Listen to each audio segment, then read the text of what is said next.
حضرت بلال حبشی رضی اللہ تعالی عنہ مشہور صحابی رسول ہیں جو مسجد نبوی کے مؤذن رہے۔ قبول اسلام سے قبل آپ ایک کافر کے غلام تھے۔ اسلام پر جب آپ ایمان لے آئے تو آپ کو طرح طرح کی تکلیفیں دی جانے لگی۔ امیہ بن خلف جو مسلمانوں کی سخت ترین دشمن تھا، ان کو سخت گرمی میں دوپہر کے وقت تپتی ہوئی ریت پر سیدھا لٹا کر ان کے سینے پر پتھر کی بڑی چٹان رکھ دیتا تھا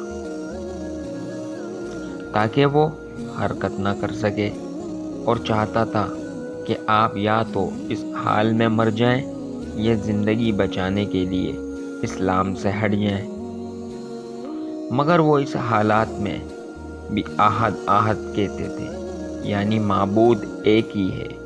رات کو زنجیروں میں باندھ کر کوڑے لگائے جاتے اور اگلے دن ان زخموں کو گرم زمین پر ڈال کر اور زیادہ زخمی کیا جاتا تاکہ بے قرار ہو کر اسلام سے پھر جائیں۔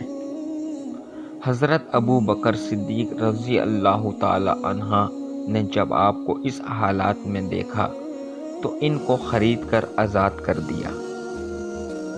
چونکہ عرب کے بت پرست اپنے بتوں کو بھی معبود کہتے تھے، اس لیے ان کے مقابلے میں اسلام کی تعلیم توحید کی تھی، جس کی وجہ سے حضرت بلال رضی اللہ تعالی عنہ کی زبان پر ایک ہی کلمے کا ورد تھا۔ اس کا یہ صلہ ملا کہ پھر حضور اکرم صلی اللہ علیہ وسلم کے دربار میں مؤذن بنے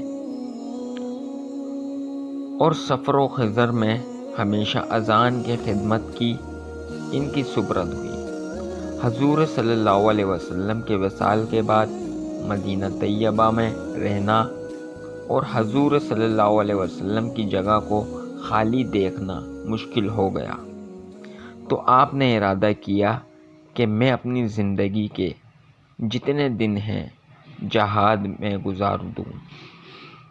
اس لیے جہاد کی نیت سے چل رہے ایک عرصے تک مدینہ منورہ لوٹ کر نہیں آئے۔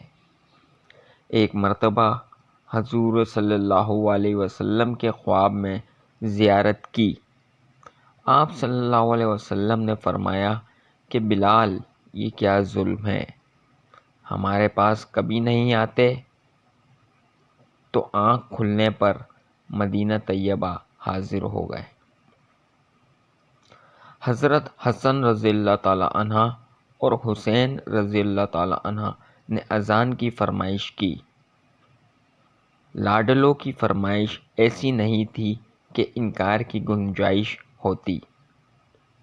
جب آپ نے اذان کہنا شروع کی تو مدینے میں حضور صلی اللہ علیہ وسلم کے زمانے کی اذان کانوں سن کر کرام مچ گیا۔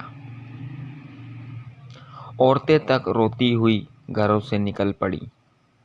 چند روز قیام کرنے کے بعد واپس ہوئے اور 7 بحری کے قریب دمشق میں آپ کا وصال ہوا۔ جزاک اللہ۔